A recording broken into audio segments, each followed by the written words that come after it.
Esto es Cabildeo Digital.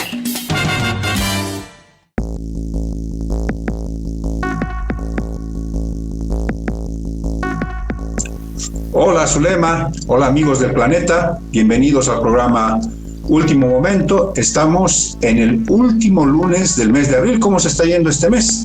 Estamos por completar el cuarto mes del 2024 con mucha información, con muchos análisis. Hoy, por ejemplo, tenemos la decisión final que tomó el presidente de España, don Pedro Sánchez. Vamos a tocar también el tema económico, porque nuestro presidente, el señor Luis Arce Catacora, ha dicho que se nos acabó el gas, se nos acabó la plata y no hay de dónde conseguir recursos para encarar las necesidades de los bolivianos. También vamos a estar hablando sobre esta guerra interna en el MAS que se está intensificando. Evo Morales ha mostrado audios del hijo mayor del presidente, ha mostrado el cargo que tenía el actual ministro de Hidrocarburos en YLB. Es una cosa que se está concentrando en el litio. La guerra se está concentrando en el litio. Y finalmente, todos estamos esperando ya el inicio de la vacunación oficial contra la influenza, para que en este invierno no hayan mayores contagios y la gente sobre todo esté inmunizada ante esta enfermedad. Le doy la bienvenida a Zulema. Zulema, ¿cómo estás? ¿Cómo has pasado el fin de semana? ¿Qué opinas de lo que ha ocurrido en España? Bueno, un fin de semana intenso, sin duda alguna, de mucha expectativa. Y en España, todo el mundo estaba pendiente de la decisión de Pedro Sánchez. Él se había recluido para una reflexión profunda, dijo, sobre si continuaba o no al mando del gobierno de España. Y finalmente, a primeras horas de este 30 de abril, ha decidido pues continuar en sus funciones y ha hecho una reflexión sobre lo que él considera el involucramiento de los temas familiares, el acoso familiar desde esferas políticas que ha denominado el fango de la política, ¿no es cierto?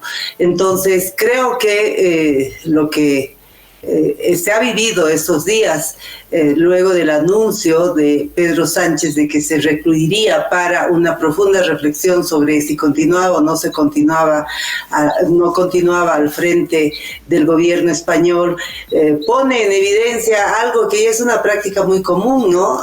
Edwin, en nuestros países también, en Bolivia, es este vínculo extraño que se da entre los primeros mandatarios o las altas autoridades de Estado y sus familiares. Creo que una situación similar estamos viviendo en Bolivia, Edwin. Así es, Zulema. Muy temprano para quienes vivimos en Bolivia, el presidente español hizo esa famosa comparecencia ante todo su país a través de un mensaje televisado, y él ha señalado que continúa, va a seguir con más fuerza incluso al frente del gobierno español, de alguna manera dejando atrás toda esta incertidumbre que se creó en los últimos 5 días. Hubo muchas movilizaciones, Zulema, amigos que nos están observando en Madrid y en otras ciudades españolas, pidiendo que Pedro Sánchez continúe. Pedro, quédate, era la consigna que se ha repetido reiteradamente este fin de semana, y Pedro Sánchez ha decidido continuar. ¿Cómo reaccionará la derecha española? El PP, Vox principalmente, que han venido señalando que todo esto es una maniobra política de parte del presidente del gobierno español para, de alguna manera, ocultar, poner en un segundo plano las denuncias que hay sobre su esposa, la señora Begoña Gómez, y aparentes casos de tráfico de influencia. Así que este tema no acaba. O sea, finalmente Pedro Sánchez hace una nueva maniobra como la que hizo el año pasado, adelantando las elecciones presidenciales, porque también se veía en una situación complicada. Es la verdad que es muy hábil para este tipo de maniobras políticas, pero veremos lo de fondo cómo discurre el tema de esta extraña vinculación familiar, como decía Zulema, y que de alguna manera se repite en nuestros países, sobre todo en Sudamérica. Vamos a estar pendientes de lo que sucede, porque no acaba acá, no acaba. Seguramente la derecha española va a tener que disparar otros dardos si es que quiere de una vez dar por finalizada la presidencia de Pedro Sánchez en España. Bueno, lo que yo quisiera destacar, Edwin, en relación a este tema, que el asunto, las denuncias formuladas por supuestos hechos de corrupción o tráfico de influencias, en el caso de la esposa de Pedro Sánchez, están en realidad ya en la justicia española, ¿no? Tal vez hay un apunte.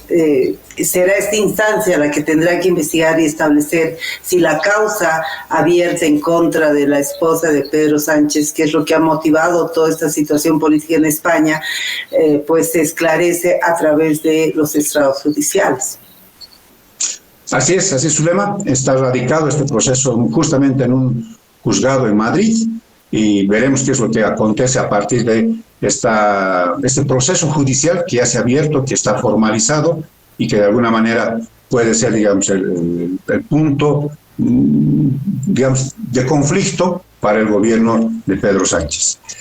Pasemos, Zulema, porque hay también novedades en el país. El presidente Luis Arce ha señalado esta pasada jornada en el municipio paceño de Zapaqui, en un acto político, que ya no hay gas, se ha agotado el gas, dijo, por tanto ya no hay recursos que generen el gas natural, este recurso estratégico de los bolivianos, y al no haber los recursos, no hay de dónde conseguir la plata, porque se quejó de que el evismo y las oposiciones estén bloqueando los créditos externos, que más o menos bordean en este momento los 900, casi 1.000 millones de dólares. Entonces, no hay gas, no hay plata y no hay dónde conseguir recursos para los bolivianos. Es lo que dijo Zulema, el presidente, en la pasada jornada. Bueno, digamos, para muchos no ha sido una sorpresa la afirmación de Luis Arce Catacora, del presidente de Bolivia, porque los diferentes analistas ya han venido advirtiendo la situación y los bolsillos no mienten, ¿no es cierto, Edwin? La gente siente la crisis en los bolsillos, en los mercados, el incremento del precio de los productos básicos de la canasta familiar y la falta de dólares, que es un tema que no se ha podido resolver. Están planteando un cuadro en el ámbito del funcionamiento de la economía muy complejo. Desde el gobierno se ha pretendido, digamos, ocultar de manera sistemática esta situación de crisis, hasta que finalmente el presidente Luis Arce admite que se acabó la plata, se acabó el boom de los precios del gas. En realidad no se acabó el boom de los precios del gas, sino se acabó el gas boliviano, que era lo que sostuvo el modelo económico productivo de desarrollo, que era proyectado como un ejemplo, no solamente para la región, sino para el mundo. Es decir, es muy fácil hablar de haber diseñado una gran estrategia económica cuando hay mucho dinero, ¿no? Cuando hay la época, como decíamos hace pocos días, de vacas gordas. Pero ahora que estamos en el tiempo de vacas flacas es pues distinto.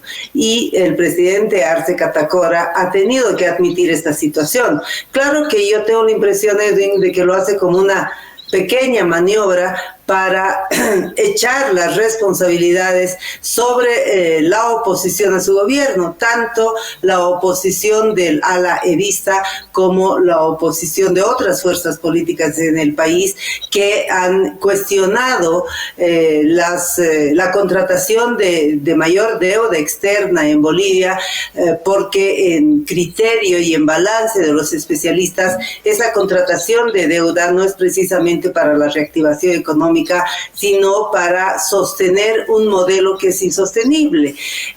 Por ejemplo, se han formulado muchas críticas al déficit de las empresas públicas, que son las que incrementan, digamos, los problemas económicos y que incrementan la necesidad de recursos externos, la necesidad de financiamiento que se pretende comprometer a través de estos créditos que está reclamando el presidente Luis Arce Catacora. Y por supuesto, también los analistas apuntan a la necesidad de recortes en el gasto público, y el gasto público fundamentalmente tiene un impacto importante el tema de la cantidad de empleados públicos que todavía constituyen la clientela política de los gobiernos de turno. Es muy importante lo que está señalando Zulema. Amigos que nos observan, amigos del programa Último Momento, por lo siguiente, Zulema, escuchando tu análisis, tu explicación, me da a mí la impresión, Zulema, amigos, que estamos con un presidente con un discurso bipolar. Y me voy a explicar por qué. El año pasado, el presidente de los bolivianos, el señor Luis Arce Catacora, dijo que habíamos tocado fondo en el tema del gas. ¿Te acuerdas? Dijo, hemos tocado fondo, ¿no? Dando cuenta de esto que dice Zulema, ¿no? El agotamiento de las reservas de gas, porque no se hizo exploración en el régimen de Evo Morales, tampoco en este gobierno, que ya está en su cuarta gestión, en el periodo de 5 años, y dijo, tocamos fondo. Mira lo que dijo el 8 de abril, hace 20 días, Zulema, amigos, hace 20 días.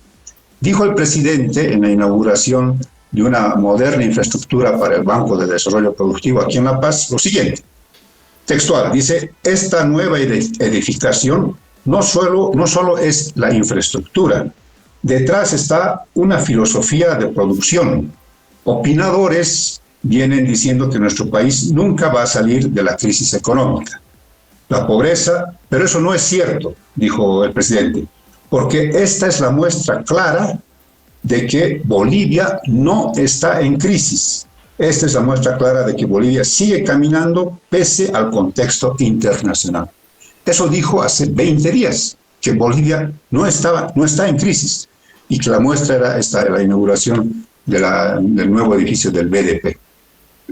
20 días después, el 28 de abril, vale decir, este domingo, dice que otra vez vuelve al discurso del tocando fondo, o de que hemos tocado fondo, y dice que no hay gas, no hay plata y no hay de dónde conseguir recursos porque la oposición y el levismo están bloqueando los créditos externos. Y viene un nuevo contrasentido. Y entonces, ¿por qué el incremento salarial del casi 6% al mínimo nacional y 3% al haber básico, si no hay plata, si no hay gas, si no hay de dónde conseguir los recursos? ¿Por qué este incremento salarial con porcentajes casi inverosímiles? Entonces, por eso es que tenemos este presidente con un discurso que va variando. Yo la verdad que no sé si la gente estará entendiendo lo que estoy diciendo, pero yo no puedo confiar en un presidente que una vez dice estamos mal, otra vez dice no, estamos re bien, y después vuelve a decir que estamos mal. Entonces no sé qué tú piensas, Zulema, de esto, por favor. Bueno, yo creo que son las estrategias discursivas del presidente Arce Catacora, ¿no es cierto? No hay explicación para los problemas económicos de fondo, o sea, para la crisis estructural en términos económicos. Un tema que ha sido también colocado en agenda estas últimas horas a propósito de un encuentro del presidente Arce Catacora con los empresarios privados en Santa Cruz, Edwin, es el tema de la falta de dólares, que está irresuelto, ¿no es cierto?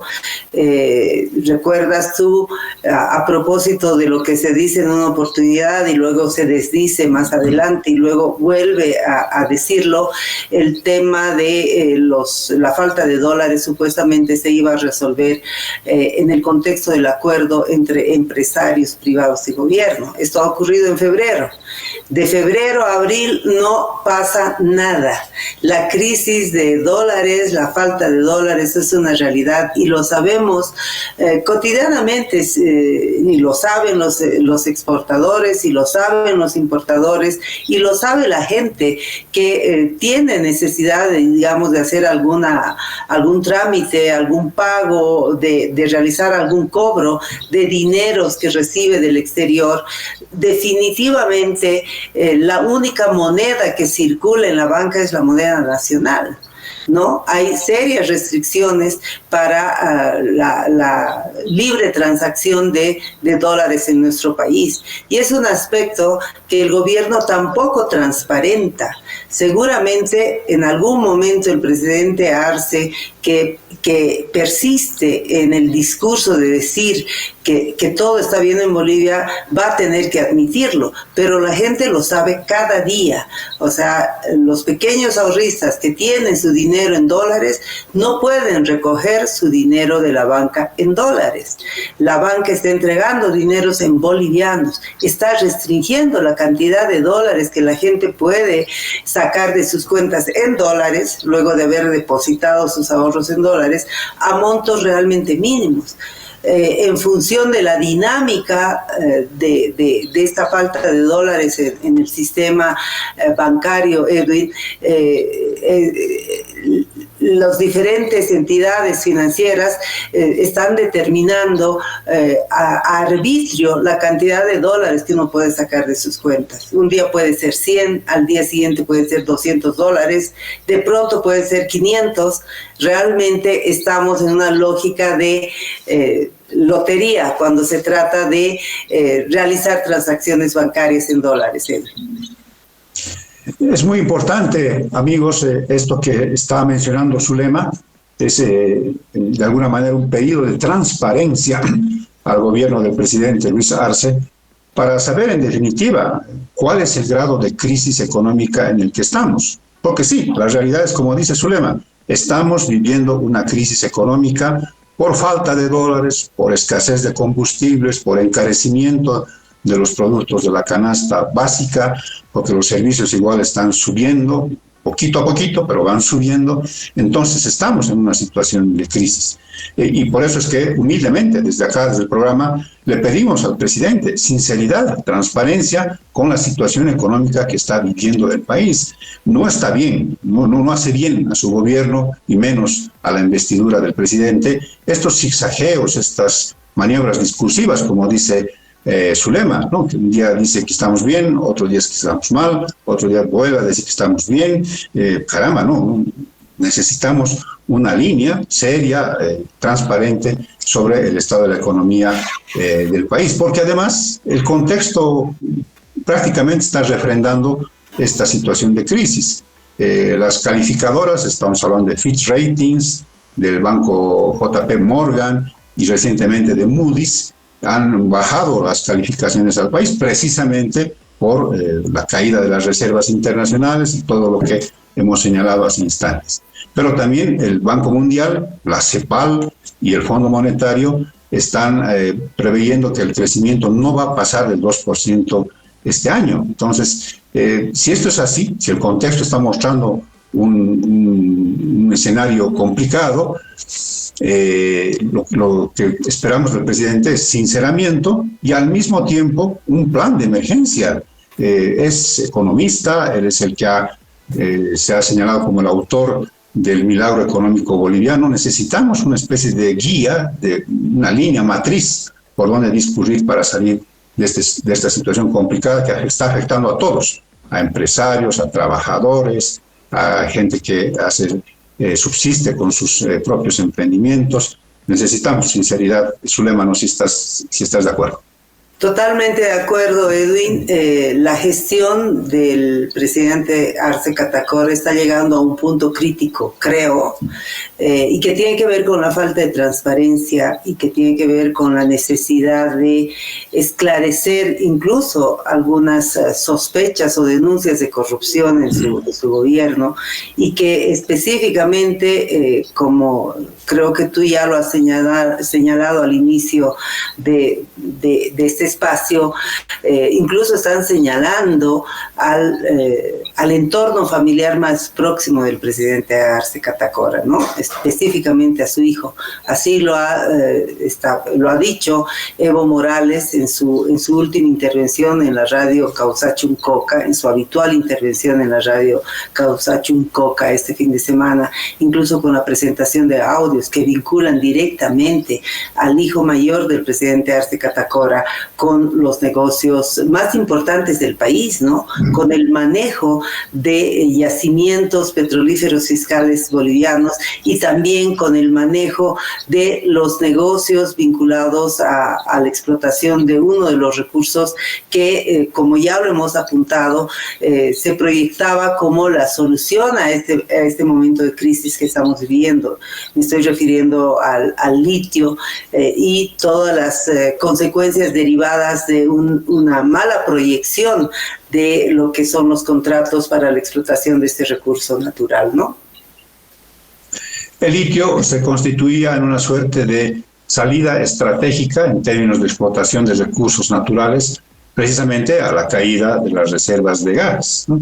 Que dicho sea de paso, hasta ahora no conocemos, y están incumpliendo las normas, las autoridades del gobierno, no conocemos los niveles de reserva de gas certificados. O sea, se ha contratado una empresa que se ha encargado de la certificación, de contabilizar las reservas, y no conocemos hasta ahora los bolivianos, y ese es otro pedido de sinceramiento, que nos digan las cosas tal como son, para saber a qué atenernos económicamente los bolivianos. Pero, ya que has cambiado de tema, Zulema, en el caso del litio, este fin de semana las cosas se han concentrado en términos de polarización interna entre el evismo y el arcismo. Don Evo Morales hizo conocer en un encuentro partidario que tuvo en Ocurí, en el norte de Potosí, un audio que se atribuye la voz a Marcelo Arce Mosqueira, y luego la pasada jornada en su programa dominical en Radio Causa Chuncoca también mostró o hizo escuchar el mismo audio, en el que la voz atribuida a Marcelo Arce Mosqueira señala, que parece ser en la época de campaña electoral, porque hace referencia a eso, pero señala que estamos con 2.400 hectáreas de piscinas, dice la voz, y que en ese momento no estaban siendo aprovechadas. Y que más bien con el proyecto que él tenía, porque da cuenta de que a él, su papá le había encargado el proyecto del litio y del gas, con el proyecto que él tenía se iban a llegar a 100.000 toneladas de carbonato de litio como producción, con la riqueza que tenemos en el Salar de Uyuni. Se estaba refiriendo, no lo dice textualmente, pero se estaba refiriendo a la nueva tecnología de extracción directa de litio. 100.000 toneladas vamos a producir con esta nueva tecnología, y por tanto había conversado con su papá, según el audio, y le había dicho que se hagan cargo él y su interlocutor, porque es la grabación de una conversación con un interlocutor no identificado, que se hagan cargo, y cuando la cosa ya esté clara, tengan una reunión con él ya para definir las cosas a un nivel ejecutivo. Eso es la cuenta, este audio, de cómo se planificó, digamos, este cambio del sistema de evaporación, de cristalización para la explotación, para la producción de carbonato de litio al EDL, que todos sabemos por boca del viceministro Álvaro Arnés de que sigue en estudios. O sea, es un sistema que no se está aplicando aún, sigue en estudio, y por tanto no se puede hablar de que se ha materializado el proyecto que señala el audio que presentó Evo Morales. Pero además, Zulema, y esto es sumamente interesante, coincide Evo Morales con un documento que también hizo público nuestro colega de Santa Cruz, Carlos Valverde. ¿En qué sentido? En que el actual ministro de Hidrocarburos, don Franklin Molina, había sido designado en junio de 2019 como director titular de YLB Asisa, así se llama técnicamente la entidad, Yacimientos de Litio Bolivianos. Fue designado por un consejo estratégico de empresas públicas en el que están, Zulema, esto es lo más sugerente, está el Ministerio de Planificación, en ese momento una ministra Prada, ministra Prada, está el Ministerio de la Presidencia, que en ese momento era Juan Ramón Quintana, y está el Ministerio de Economía y Finanzas, don Luis Arce Catacora. Entonces, ya lo designaron a Franklin Molina, actual ministro, como director de YLB, o sea, ya conocía la realidad de la situación del litio ya en ese momento, ¿no? Entonces, parece ser que es también, de alguna manera, corresponsable del fracaso del régimen de Evo Morales con el sistema de evaporación, y el que no arranque, el otro fracaso, con el sistema EDL actual que quiere llevarse adelante, y que también don Franklin Molina dijo que iba a generar una producción de 100.000 toneladas de carbonato de litio. Así están las cosas. De alguna manera se confirma que sí hubo este cambio, esta pretensión del cambio de la tecnología, que no se ha puesto en marcha, y que se olvidaron del sistema de evaporación. Parece que lo soslayaron, dijeron solamente esto no va a funcionar, no tiene sentido que siga este sistema, y cambiamos a una nueva tecnología. Y por tanto queda en evidencia el fracaso continuado, fracaso de Evo Morales a través del sistema de evaporación y fracaso hasta el momento con el sistema EDL. Bueno, la verdad que parece una novela, Edwin, todo lo que se revela ahora en medio de la pugna entre facciones del movimiento al socialismo, ¿no es cierto? Esta pugna entre evistas y arcistas está develando al país todos estos detalles de cómo se han manejado las empresas estratégicas del Estado. Y un elemento, al escucharte, estaba pensando, un elemento que todos lo conocemos, todos lo sabemos, es que oficialmente nunca se ha admitido que el señor Marcelo Arce Mosqueira cumpla alguna función oficial en alguna instancia estatal. Oficialmente nunca se ha admitido. Entonces, escuchándote, yo digo, esto parece realmente inaudito, porque así como nos enteramos de las cosas que están ocurriendo o sospechamos de algunas cosas por los audios que están circulando, da la impresión de que los asuntos estratégicos del Estado se resuelven en un encuentro familiar, ¿no? Entre padre e hijo, ¿no? Porque si oficialmente no se le reconoce ninguna función, ninguna designación en altos cargos como para tomar decisiones estratégicas en materia económica que vayan a resolver la crisis que estamos viviendo en Bolivia, entonces uno se pone a pensar, bueno, que eso está resuelto en familia, ¿no es cierto? La política y la familia, otro tema con el que vamos a empezar este programa y que está poniendo nuevamente en cuestión la manera como se manejan los asuntos del Estado. Es increíble, Zulema, lo que menos se puede decir de tu análisis, de tu comentario, es que es increíble, ¿no? Cómo, de alguna manera, el destino de 12 millones de bolivianos, según lo que va a seguramente decir el resultado del censo de este último marzo de 2024, está en manos de decisiones y de proyectos familiares presidenciales. Es realmente increíble lo que está sucediendo. Y me haces acordar, Zulema, que aún está pendiente la decisión de la Fiscalía General del Estado en torno a una denuncia del diputado del levismo, don Héctor Arce, quien ha denunciado al hijo menor del presidente, a Rafael Ernesto Arce Mosqueira, por presuntos actos de tráfico de influencias por esta propiedad que compró en 2021 en $5 millones, donde también se quemaron, se chaquearon alrededor de 700 hectáreas. Es un predio de casi 2.000 hectáreas el que se compró. Se han chaqueado para la producción de maíz, que esa producción va a EMAPA, ya tiene comprador seguro y también tiene el combustible asegurado para la maquinaria, porque Yacimientos le provee de buenas cantidades de diésel cuando necesita. Entonces, no se ha pronunciado todavía la Fiscalía General del Estado, no se sabe si va a rechazar, como ha rechazado otras denuncias vinculadas con los familiares directos del presidente Luis Arce. Bueno, son temas que se repiten, ¿no es cierto?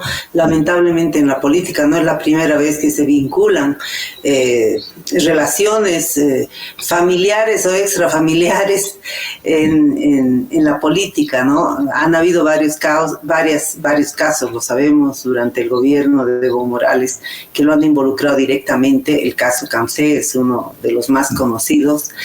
Y es una cuestión que no se termina. Y bueno, Edwin, yo definitivamente no confío en que estos casos se vayan a esclarecer en la justicia. Si hay una entidad, uno de los poderes del Estado que está en crisis profunda, es indudablemente la justicia. La justicia se ha puesto al servicio del poder, así está demostrado.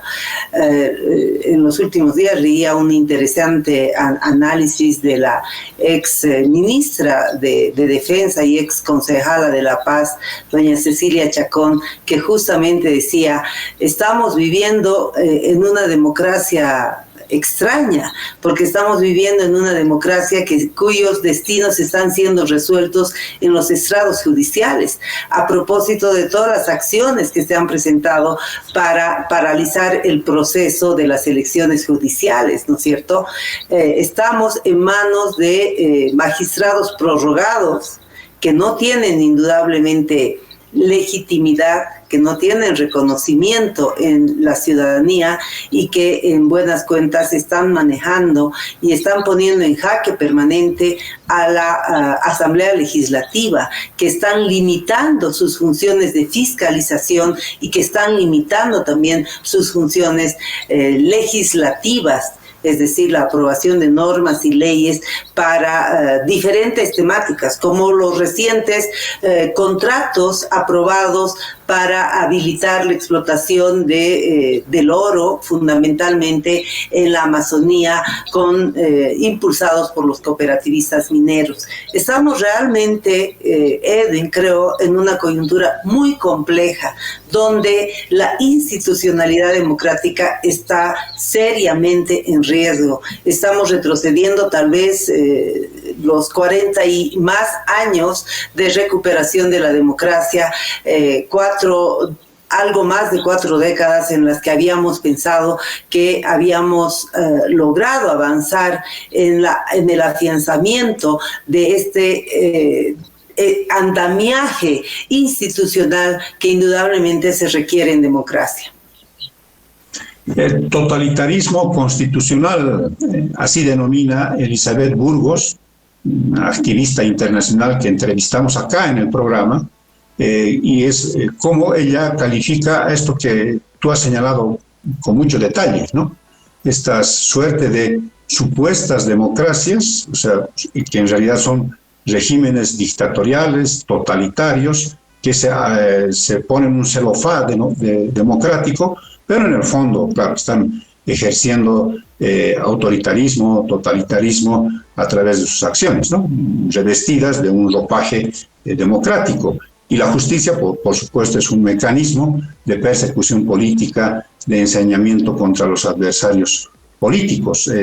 Es bueno que la gente vea, está en el canal digital de Cabildeo Digital, en el canal de YouTube, perdón, así que puede ver la entrevista completa con Elizabeth Burgos, que realmente es una entrevista muy esclarecedora, muy gráfica de lo que está viviendo no solamente Bolivia, sino Venezuela, Nicaragua y otros países que además están de alguna manera sometidos a intereses más grandes geopolíticos de Rusia y de China. Así que les invitamos a leer o a ver esta entrevista, pero también a leerla porque está en la versión escrita tanto en Cabildeo Digital como en datapolis.bo.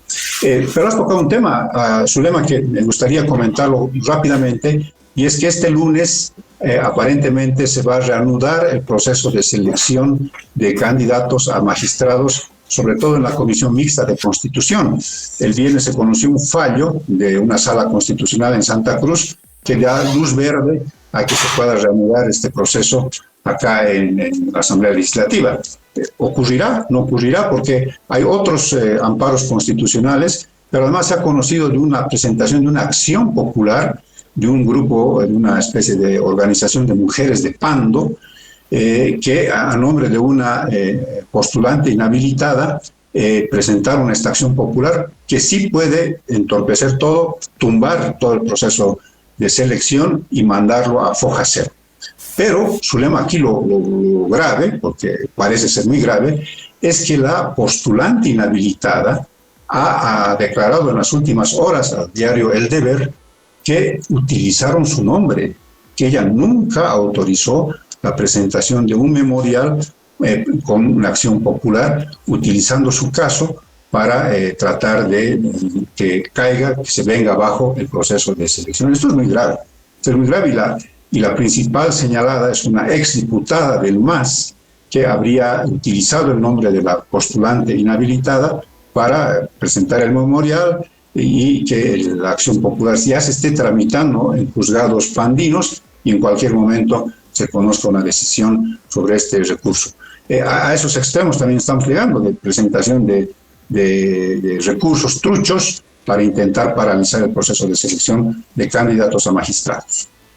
Bueno, los expertos, los especialistas en temas vinculados al ámbito judicial justamente están cuestionando aquello, ¿no es cierto? El manejo arbitrario de las diferentes instancias judiciales para incidir en decisiones que son de orden político y para bloquear el trabajo de la Asamblea Legislativa como la instancia, digamos, institucionalmente concebida para el necesario equilibrio de poderes, ¿no es cierto? La Asamblea Legislativa Plurinacional, Edwin, como todos sabemos, tiene fundamentalmente dos funciones. Y una de sus funciones es la de fiscalizar, la otra es la de legislar, ¿no es cierto? Y en el proceso que estás comentando, en el proceso de la convocatoria a elecciones judiciales, tiene la potestad, digamos, de garantizar la transparencia de esta etapa de calificación y habilitación de candidatos que permita luego a los bolivianos y bolivianas hacer cumplir con el ejercicio del voto libre y secreto para elegir a las nuevas autoridades judiciales. Los procesos se están obstruyendo y, bien lo has mencionado, parece que no estamos viviendo en democracia, sino en un esquema autoritario que pretende ser, digamos, ejercido a través de mecanismos que no están precisamente establecidos en las normas constitucionales que rigen el sistema democrático en nuestro país. Así es, Zulema. Entonces, semana con mucha información, con muchas cosas por analizar y seguramente esto no se va a detener porque este miércoles tenemos el feriado del 1 de mayo, ahí seguramente se va a oficializar el decreto supremo que dispone el incremento salarial de 5,85% al mínimo nacional, que sube ahora a 2.500 bolivianos, y el haber básico sube en un 3%, seguramente van a marchar efusivamente los afiliados a la COP, pero también me imagino funcionarios públicos, como ocurrió el año pasado, que engrosan la fila de manifestantes por el 1 de mayo. Tenemos también esto de la selección de candidatos a magistrados. No sabemos en este momento si va o no va la reanudación del proceso o se van a tener a las resultas de los amparos constitucionales y de esta acción popular que se ha presentado en Pando. Está también el tema de la vacunación. Quizás ese es el último tema de nuestra agenda, Zulema. La vacunación masiva contra la influenza, que oficialmente va a comenzar este jueves 2 de mayo, pero que en algunas ciudades ya ha comenzado, como en la terminal de buses de La Paz, donde ya se está vacunando contra la influenza. Este lunes están retornando todos los estudiantes de la Universidad Gabriel René Moreno de Santa Cruz. Estuvieron una semana sin ir a las aulas, sin pasar clases presenciales, precisamente para evitar mayores contagios, una diseminación de la influenza, en la capital cruceña. Así que este es un tema que le compete a muchísima gente, sobre todo a que tienen niños en edad escolar, para de alguna manera llevar a sus pequeños a la vacunación, también a los adultos, para que estemos protegidos contra esta enfermedad que se hace sentir sobre todo en las épocas invernales. Bueno, la vacunación contra la influenza, Edwin, en realidad es una actividad en el contexto de las políticas de salud, que se ha vuelto como recurrente año tras año, ¿no es cierto? Entonces, lo que está ocurriendo con estos brotes de contagio masivo, que incluso se han cobrado ya varias vidas, especialmente en el oriente del país, Edwin, está dando cuenta, desde mi punto de vista, de una falta de previsión y de una inadecuada implementación de las políticas de prevención de enfermedades, en este caso específico la influenza. Las vacunas estaban desde principios de año.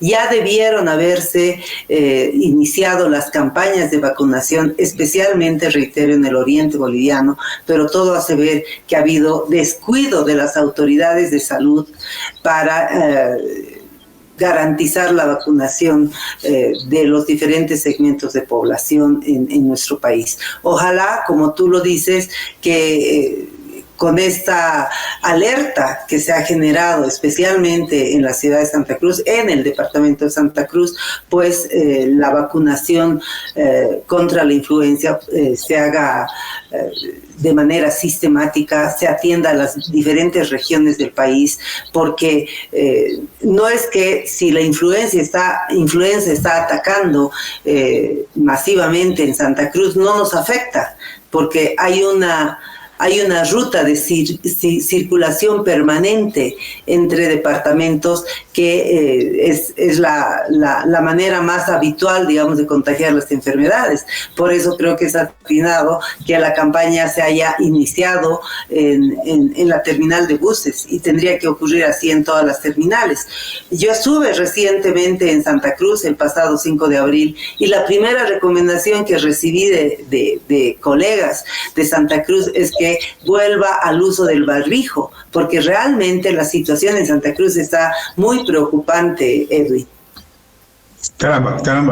Y con las temperaturas que hacen en Santa Cruz, debe ser también necesario, pero también al mismo tiempo complicado el utilizar el barbijo. Pero bueno, de lo que se trata es cuidar la salud, evitar contagios y que esto produzca una crisis de salud pública, porque los hospitales pueden estar colapsados. Imagínate lo que puede ocurrir si es que hay un estallido de la influenza en nuestro país. Bueno, con estos apuntes, con estos análisis, Zulema, estamos llegando al final del programa, con el compromiso de vernos mañana, de analizar, de comentar las noticias de último momento. Un gusto, Edwin, como siempre, un placer compartir con la audiencia de Cabildeo Digital, y por supuesto vamos a estar atentos a lo que ocurra en esta jornada y vamos a armar nuestra agenda al cierre del mes de abril y con miras a lo que se vendrá el 1 de mayo, una fecha sin duda alguna muy importante para quienes somos trabajadores, una fecha histórica, una de las pocas fechas que se celebran a nivel mundial y que por supuesto por eso mismo tiene una trascendencia especial. Estaremos entonces con ustedes en cualquier momento, así que nos despedimos hasta mañana, con un fuerte abrazo, Zulema, a ti y a los amigos que nos están observando. Hasta mañana. Hasta mañana.